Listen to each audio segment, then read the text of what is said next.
Monsieur le Président de l'Assemblée générale des Nations unies, Monsieur le Secrétaire général des Nations unies, Mesdames et Messieurs les chefs d'État et de gouvernement, Mesdames et Messieurs les chefs de délégation, c'est pour moi un grand honneur et un réel plaisir de prendre la parole du haut de cette tribune pour faire entendre la voix de mon pays, la République démocratique du Congo, sur les principales questions qui préoccupent au plus haut point la communauté internationale actuellement. Monsieur le Président, les défis majeurs auxquels l'humanité fait face actuellement sont les suivants. La sécurité et la paix pour tous, la maîtrise des changements climatiques, la relance de l'économie mondiale après la Covid-19, la lutte contre la pauvreté et la promotion du bien-être collectif. Ces principaux défis sont complexes et intimement enchevêtrés. Conscient de cette réalité, je salue le choix judicieux et la pertinence du thème central de ces assises, à savoir un tournant décisif des solutions transformatrices face à des défis intriqués. À l'évidence, le relèvement de ces défis exige plus de concertation, plus de coopération et plus de solidarité entre les États et les nations. Le maintien de la paix et la sécurité internationale constituent le fondement et l'objectif primordial de la création de l'Organisation des Nations unies. Ni l'indifférence, ni l'immobilisme, ni l'attentisme de sa part ne sont par conséquent admissibles face à toute menace contre la paix et la sécurité internationale. À ce jour, la question de la sécurité et de la paix internationale se cristallise autour de la lutte contre le terrorisme ainsi que l'extinction des foyers de tension en Europe et en Afrique. En effet, le terrorisme n'a épargné aucun continent. Après l'Asie, l'Europe occidentale, l'Amérique du Nord, il se métastase en Afrique, où il a allumé le feu à plusieurs endroits et notre continent en paye un lourd tribut. Au Sahel, à l'Est, à l'Ouest,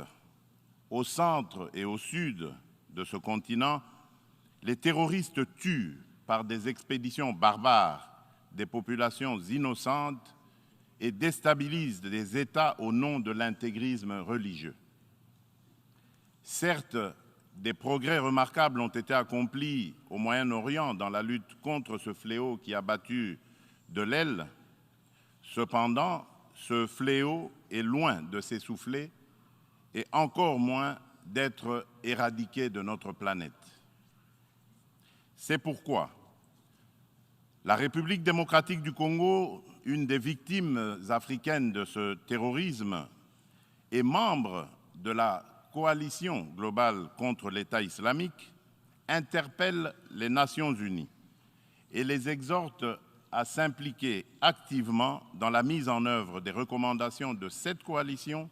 et de celles du processus d'Aqaba. Les déclarations d'intention et les proclamations de foi sans action collective vigoureuse sur le terrain ne suffiront jamais pour éradiquer le terrorisme. Monsieur le Président, au cœur de l'Europe, la guerre entre la Russie et l'Ukraine est une plaie béante dont le saignement atteint même l'Afrique lointaine et perturbe le commerce international à cause des dégâts collatéraux importants, notamment en matière d'approvisionnement en produits céréaliers et énergétiques d'origine ukrainienne et russe, nécessaires à l'alimentation des populations, ainsi qu'au fonctionnement des économies des pays importateurs. Il est impératif que les Nations unies interviennent avec diligence et plus de fermeté pour éteindre ce brasier, et ce, dans le respect absolu des règles du droit international. La République démocratique du Congo souscrit à la position de l'Union africaine et appelle toutes les parties au conflit à suivre la voie du dialogue et du droit préconisée par l'Afrique, qui a par ailleurs l'expérience de gestion des crises sécuritaires provoquées par des groupes armés dans certains de ses États. À ce sujet, les Nations unies savent que mon pays, la République démocratique du Congo, est victime d'une crise sécuritaire aiguë qui dure depuis plus de 20 ans à l'est de son territoire national. Tout observateur honnête et de bonne foi reconnaît que cette crise est causée principalement par les convoitises que suscitent ces fabuleuses richesses naturelles et les ambitions de puissance de certains de ses voisins. Le peuple congolais reconnaît l'implication des Nations unies, de l'Union africaine, des communautés régionales africaines, de l'Union européenne et des partenaires extérieurs bilatéraux de la République démocratique du Congo pour juguler cette crise récurrente. Il leur en est reconnaissant et s'incline devant le sacrifice de vaillants soldats de la paix qui ont perdu leur vie au front de la défense des idéaux de paix et de justice. Cependant, en dépit des efforts internes inlassables, de la présence militaire massive de l'ONU au Congo et de son soutien diplomatique pendant 23 ans, le mal sécuritaire continue à ronger mon pays.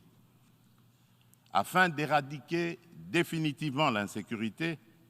restaurer une paix durable et assurer la stabilité à l'est de la République démocratique du Congo, plusieurs accords ont été signés avec les groupes armés et même avec les pays voisins, sous la garantie de la communauté internationale.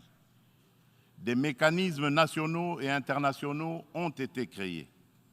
Toutes ces perspectives de règlement définitif du conflit n'ont duré que l'espace de quelques mois. Vite, l'architecture s'est fissurée et l'édifice s'est écroulé. Et on recommence toujours avec les mêmes tragédies. Depuis mon élection à la tête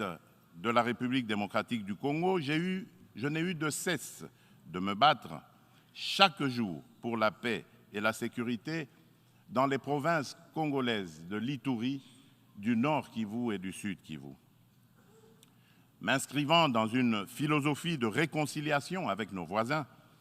je n'ai ménagé aucun effort pour rassurer les chefs d'État des pays limitrophes et restaurer la confiance entre nous, notamment par la concertation permanente sur des questions d'intérêt commun, la conclusion d'accords de coopération sécuritaire et de partenariat économique et la réalisation de projets de développement pour nos populations respectives. En dépit de ma bonne volonté et de la main tendue du peuple congolais pour la paix, certains de nos voisins n'ont trouvé mieux que de nous remercier par l'agression et le soutien des groupes armés terroristes qui ravagent l'Est de la République démocratique du Congo. C'est le cas actuellement du Rwanda qui, au mépris du droit international, de la charte de l'ONU et de l'acte constitutif de l'Union africaine, a une fois de plus non seulement agressé en mars dernier la République démocratique du Congo par des incursions directes de ses forces armées, les RDF, mais aussi occupe des localités de la province du Nord Kivu par un groupe armé terroriste interposé, le mouvement du 23 mars, dit M23, auquel il apporte un soutien massif, tant en matériel de guerre qu'en hommes de troupes. Et comme pour défier la communauté internationale, Le M23, avec le soutien de l'armée rwandaise, a même abattu un hélicoptère de la MONUSCO et tué 8 casques bleus, commettant ainsi un crime de guerre. Je dénonce, en ce lieu emblématique de la vie internationale, avec la dernière énergie, cette énième agression dont mon pays est victime de la part de son voisin le Rwanda, sous couvert d'un groupe terroriste dénommé le M23. Monsieur le Président, l'implication du Rwanda et sa responsabilité dans la tragédie que vivent mon pays et mes compatriotes des zones occupées par l'armée rwandaise et ses alliés du M23 ne sont plus discutables, dès lors que plus d'une fois, aussi bien les groupes d'experts dûment mandatés par l'ONU et le mécanisme conjoint de vérification élargie de la Conférence internationale sur la région des Grands Lacs, la CIRGL, que des organisations non gouvernementales, humanitaires et des droits de l'homme crédibles les ont établis dans des rapports documentés et objectifs à la limite du scientifique. Au demeurant,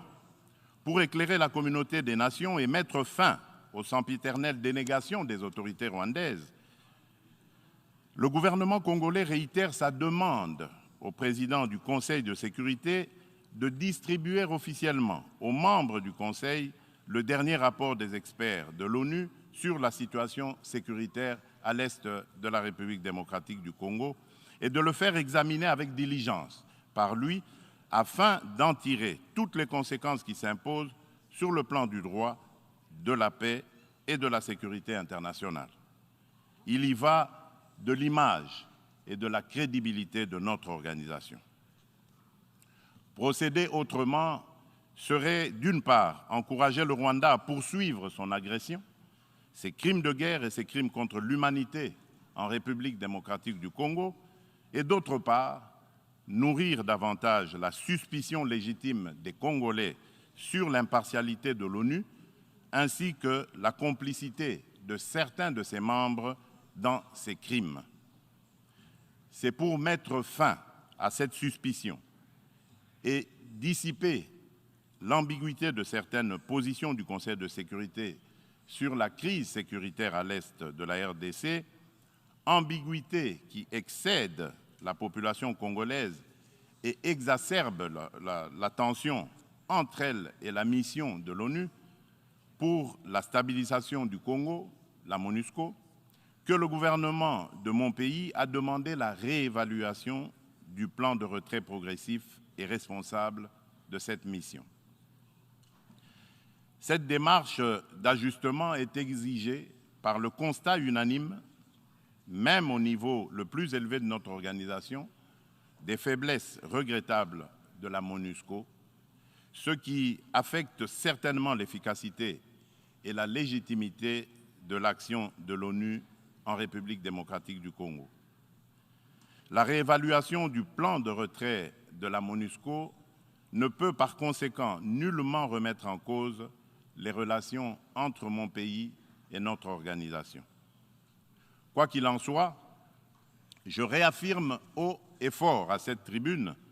de la plus haute instance internationale de gestion des affaires du monde la détermination du peuple congolais et de ses dirigeants de défendre toujours, jusqu'au sacrifice suprême, l'intégrité territoriale, l'indépendance et la souveraineté de leur pays, dans le respect, bien sûr, du droit international et des engagements pris au sein des organisations internationales dont il est membre. C'est ici le lieu pour moi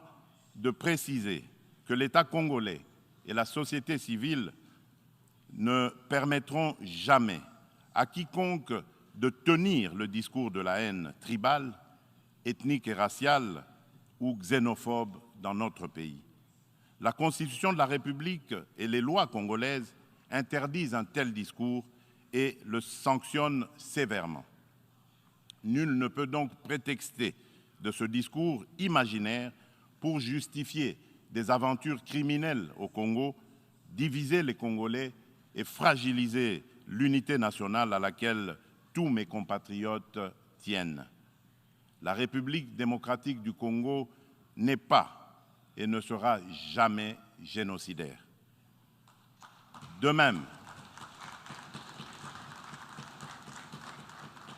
même, je soutiens que la prétendue collaboration que certains officiels congolais entretiendraient avec les opposants rwandais des forces démocratiques pour la libération du Rwanda, les FDLR, dont se servent les dirigeants rwandais pour justifier les agressions répétées de la RDC, est un alibi qui n'est corroboré par aucun fait avéré sur le terrain. En effet, les FDLR ont été décapités et réduites à néant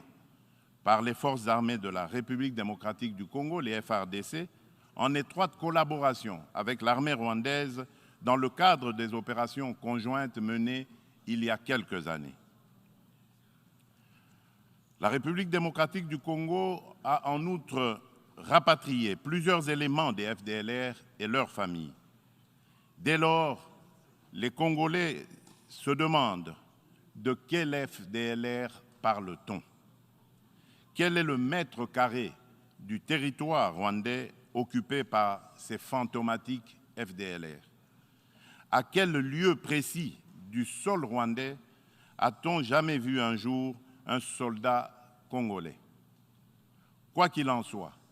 la République démocratique du Congo reste disponible pour toute action répressive contre tout groupe armé qui tenterait de troubler la paix et la sécurité dans un pays voisin et dans la région des Grands Lacs. Monsieur le Président, le peuple congolais demande aux Nations unies, à l'Union africaine, aux communautés régionales africaines et aux partenaires de la République démocratique du Congo de ne plus se fier aux dénégations éhontées des autorités rwandaises et de contribuer plutôt au rétablissement de la sécurité, à la construction d'une paix durable et à la création de conditions nécessaires à une coopération fructueuse dans la région des Grands Lacs et pour le bien de tous. À cet effet, il est nécessaire de voir ceci. 1. Rendre effectif le retrait immédiat du M23 des localités occupées, le retour des déplacés congolais de ces localités à leur domicile et la cessation sans condition du soutien de l'armée rwandaise à ce groupe terroriste, selon l'esprit et la lettre de la feuille de route de Luanda, convenue entre la République démocratique du Congo et le Rwanda, ainsi que des déclarations successives du Conseil de sécurité de l'ONU, du Conseil de paix et de sécurité de l'Union africaine, de la Communauté d'Afrique de l'Est, la CAE, et de la Communauté pour le développement de l'Afrique australe, la SADC. 2. Multiplier les pressions sur le Rwanda et le M23, dont les dirigeants sont du reste sous sanction de l'ONU, et montrer plus de fermeté à leur égard pour qu'ils respectent les positions prises par les organisations internationales précitées. 3. Appuyer la poursuite du processus de paix de Nairobi, les discussions de Luanda entre la République démocratique du Congo et le Rwanda et le déploiement de la force régionale de l'Afrique de l'Est, dont le statut et les règles d'engagement viennent d'être signés le 8 septembre dernier à Kinshasa, successivement par le gouvernement congolais et le secrétariat général de la CAE, d'une part, et d'autre part, par les FARDC et le commandement de cette force régionale. 4. Encourager le président honoraire du Kenya, le président Uhuru Kenyatta, et le président de l'Angola, de la République d'Angola, João Lourenço, médiateur de la CAE et de l'Union africaine dans la crise sécuritaire en République démocratique du Congo, à poursuivre leurs bons offices. 5. Lever tout obstacle à la restructuration par la République démocratique du Congo de ses forces armées et de défense, à la montée en puissance de celles-ci pour mieux remplir ses missions régaliennes, notamment par la levée pure et simple de toutes les mesures restrictives de l'acquisition d'équipements militaires, quelle qu'en soit la forme édictée par le Conseil de sécurité de l'ONU. La réalisation des actions préconisées ci-dessus garantira sans doute le peuple congolais de la certitude d'un règlement de la crise et facilitera un dialogue constructif entre toutes les parties concernées quant à ce. Monsieur le Président, nous, peuple congolais, sommes décidés cette fois-ci à mettre définitivement fin à l'insécurité à l'est de notre pays, quoi qu'il en coûte. L'heure a sonné de casser à jamais le cycle infernal de la violence à l'est de la République démocratique du Congo pour stabiliser la région des Grands Lacs afin de tirer le plus grand bénéfice de ses potentialités économiques ainsi que de sa riche biodiversité pour sauver l'humanité face au changement climatique. La gestion de ces changements pose deux problèmes fondamentaux, à savoir la mise en œuvre d'instruments juridiques et financiers issus de négociations internationales, en particulier dans le cadre des différentes conférences des parties à l'accord des Nations Unies sur le climat, la COP, et la transition énergétique. Il est temps, d'une part, de mettre fin à l'exécution sélective des engagements souscrits par les pollueurs et d'autre part, de compenser au nom de la justice climatique les efforts fournis par les pays moins pollueurs, dont ceux de l'Afrique, pour préserver l'environnement dans l'intérêt de toute notre planète. Quant à la transition énergétique, l'Afrique regorge suffisamment de sources d'énergie renouvelables et de matières premières susceptibles de contribuer à la mobilisation des alternatives crédibles à la double crise énergétique et écologique. De ce point de vue, il est important de relever que la République démocratique du Congo compte parmi les principaux producteurs de minerais stratégiques essentiels à la transition énergétique et à la décarbonisation du secteur des transports, dont notamment le cobalt, le lithium, le nickel ainsi que le manganèse.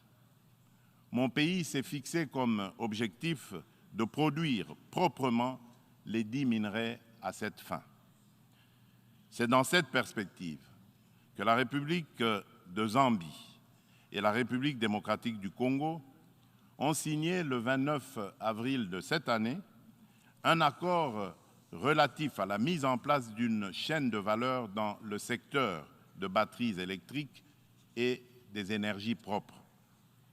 Il va sans dire, au vu de l'importance des investissements que requiert la réalisation d'un tel projet, que l'implication des partenaires est particulièrement indispensable, notamment en termes d'apport en capitaux et en technologies adaptées. En outre, afin de soutenir le programme de transformation verte des économies sur le continent africain et de rencontrer la demande d'énergie croissante dans le monde, mon pays a pris l'option de valoriser son immense potentiel en matière d'énergie renouvelable, dont l'hydroélectricité, le solaire, la géothermie et l'exploitation de ces gisements gaziers. De ce fait, la République démocratique du Congo se présente comme un atout à la réalisation de l'agenda 2063 de l'Union africaine à travers la mise en œuvre du projet Grand Inga, lequel pourrait également s'avérer bénéfique pour une partie de l'Europe et du Moyen-Orient. C'est dans cette perspective qu'elle est heureuse d'abriter les travaux préparatoires de la 27e conférence des parties sur le climat, la pré-COP 27, qui se tiendront à Kinshasa le mois prochain. Monsieur le Président, je saisis cette opportunité pour apporter de la lumière sur le volet environnemental de l'appel d'offres lancé le 28 juillet dernier par mon pays pour l'exploration de ces 27 blocs pétroliers et 3 blocs gaziers, appel qui semble faire inutilement polémique sur la place publique internationale. À ce sujet, il convient de rappeler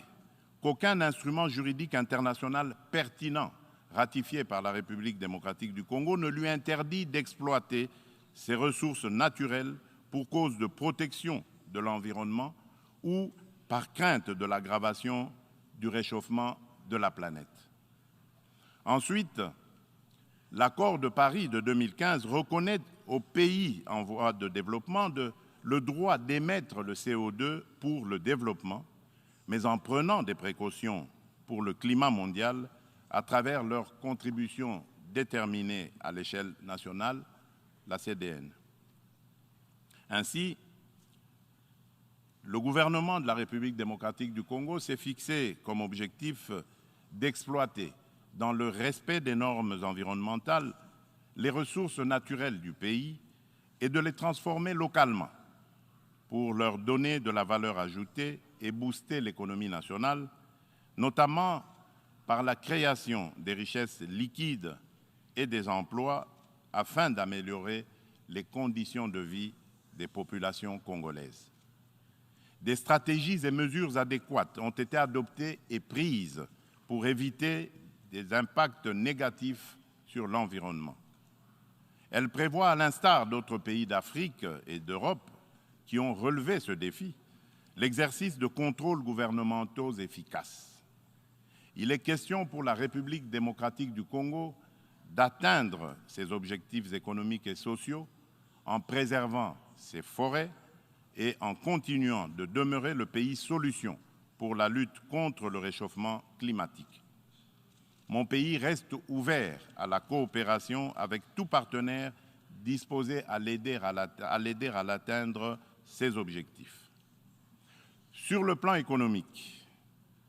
le pari à gagner est celui de donner les chances de redressement aux économies des pays affaiblis par les effets collatéraux des changements climatiques et du coronavirus, afin de promouvoir une croissance économique mondiale équilibrée et de stopper l'aggravation de la pauvreté dans les pays en développement. Nous ne pouvons pas relever ce défi sans des efforts internes de bonne gouvernance au niveau national, ni investissement productif des richesses, ni transfert réel des ressources financières suffisantes à ceux qui en ont besoin. C'est pourquoi la République démocratique du Congo plaide pour la concrétisation de la proposition de cession par les pays riches d'un pourcentage de leurs droits de tirage spéciaux, les DTS, au Fonds monétaire international, aux pays les moins nantis, faite par la conférence de Paris sur la relance des économies post-Covid-19 du mois de mai 2021 et appuyée par un engagement ferme du sommet du G20 d'octobre de la même année à Rome. En tout cas, toute facilité d'accès aux ressources additionnelles en faveur des pays éprouvés par les changements climatiques et la Covid-19 sera la bienvenue. De même, l'allègement du fardeau de la dette des pays à faible revenu devra demeurer une préoccupation permanente qu'il convient d'intégrer dans une approche globale de solidarité internationale. Pour sa part, en dépit de la conjoncture économique mondiale difficile par suite des effets pervers de la pandémie de Covid-19, la République démocratique du Congo a enregistré des progrès remarquables en termes de croissance économique. Le rythme de création de richesses s'est accéléré en 2021 grâce particulièrement au dynamisme du secteur minier dont la croissance de la production est passée de 1% en 2019 à 10,1% en 2021 par suite de la bonne tenue des cours du cuivre et du cobalt sur le marché international. Le taux d'inflation et celui de change du franc congolais sont restés relativement stables. Aussi, le Conseil d'administration du Fonds monétaire international a-t-il conclu favorablement la deuxième revue du programme soutenu par la facilité élargie de crédit. Le Fonds monétaire international a exprimé son satisfecit sur les politiques macroéconomiques prudentes adoptées par le gouvernement de la République démocratique du Congo. Nous poursuivrons inlassablement ces politiques et l'effort d'amélioration du climat des affaires en cours pour promouvoir les investissements privés et les activités économiques en général. Monsieur le Président, la solidarité et la justice dans les relations entre les nations ont toujours été des facteurs de paix et de sécurité mutuelle, car elles rapprochent les hommes et créent des liens d'interdépendance entre eux. À cet effet, la lutte contre la pauvreté et la promotion du bien-être collectif sont des digues puissantes contre les conflits sociaux et les tensions entre les peuples. C'est pourquoi la République démocratique du Congo se félicite de l'action collective menée par la communauté internationale contre la Covid-19 et salue l'initiative des États-Unis d'Amérique, New Feed the Future, pour financer l'agriculture afin de combattre la faim et l'insécurité alimentaire en Afrique par suite de la crise russo-ukrainienne et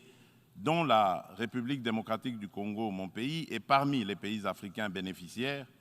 pour ne citer que ces cas les plus actuels. Mon pays appelle à de telles actions et initiatives et non seulement contribue à résoudre les problèmes de survie au quotidien et à créer des emplois accessibles au plus grand nombre, mais aussi distribue des revenus et du pouvoir d'achat à la base. En revanche, au nom de la solidarité et de la justice internationale, nous nous posons des questions sur le maintien des sanctions contre le peuple du Zimbabwe, des sanctions qui, de plus, datent de l'époque du défunt président Robert Mugabe. Pourquoi notre organisation est-elle si silencieuse et si indifférente à cette injustice à la limite du crime contre un peuple innocent? En ma qualité de président en exercice de la Communauté pour le développement de l'Afrique australe, la SADC, je lance un appel pressant aux Nations unies de mettre tout en œuvre pour obtenir la levée immédiate des sanctions contre la République du Zimbabwe et son peuple.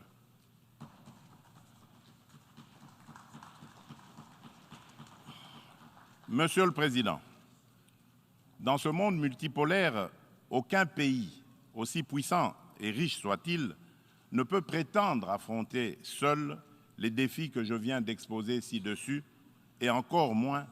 les relever dans l'intérêt de tous. L'importance des enjeux, la complexité des problèmes à résoudre et l'ampleur de la tâche exigent une approche multilatérale équitable qui intègre les intérêts d'un chacun et mutualise les énergies de tous dans le respect réciproque. C'est pourquoi la République démocratique du Congo continue à penser qu'il est indispensable de mieux structurer le multilatéralisme et de l'enrichir dans l'égalité de traitement et de toutes les parties prenantes afin de créer des espaces de dialogue et de coopération dont nous avons besoin pour assurer la paix et la sécurité internationale. C'est cela, l'Organisation des Nations Unies que nous voulons. Pour ce faire, il nous faut accorder le bénéfice de l'urgence à la réforme de l'ONU qui semble actuellement marquer le pas. Dans ce cadre, je me fais le devoir d'insister sur la nécessité de satisfaire la revendication légitime et juste de l'Afrique d'être représentée au sein du Conseil de sécurité de l'ONU par 2 sièges supplémentaires dans la catégorie des membres non permanents et par 2 autres dans celle des membres permanents avec les mêmes droits, y compris celui de veto, les mêmes privilèges et obligations que ceux des membres permanents actuels. C'est une question de justice à rendre à un continent, mieux à un pan entier de l'humanité dont le rôle ne cesse de s'accroître chaque jour davantage dans la conduite des affaires internationales. Nous, Africains, y tenons fermement. Monsieur le Président de l'Assemblée générale des Nations unies, Monsieur le Secrétaire général des Nations unies, Mesdames et Messieurs les chefs d'État et de gouvernement, Mesdames et Messieurs les chefs de délégation, pour terminer, permettez-moi de dire un mot sur la parité homme-femme. À ce propos, il y a lieu d'insister sur la nécessité de poursuivre les efforts en cours, tant au niveau international qu'à celui des États, pour créer des espaces d'égalité du genre et des opportunités de liberté et d'action pour la femme. Pour ce faire,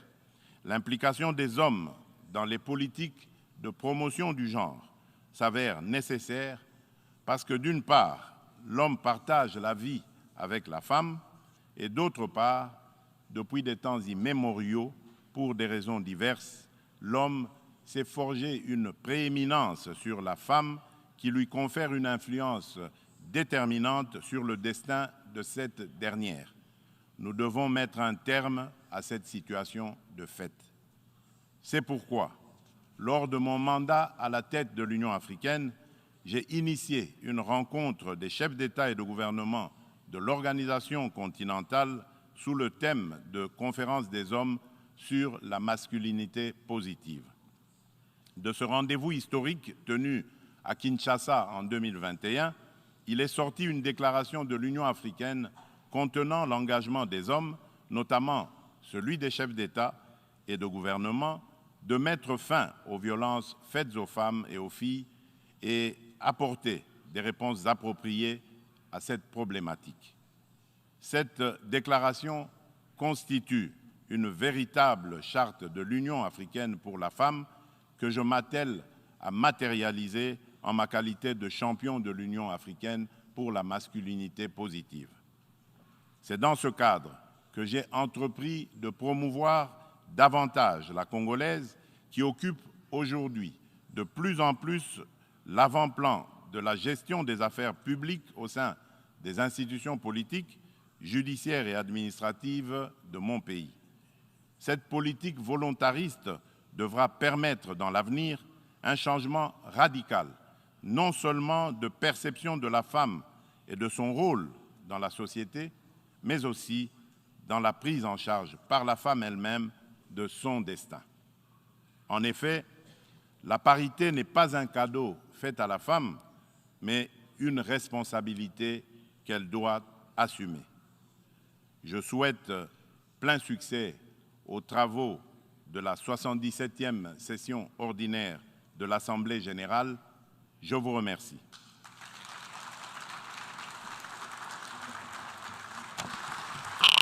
En nombre de la Asamblea, deseo agradecer al presidente de la República Democrática del Congo la declaración que acaba de formular y pido a protocolo que acompañe a su excelencia. La Asamblea escuchará un discurso del excelentísimo señor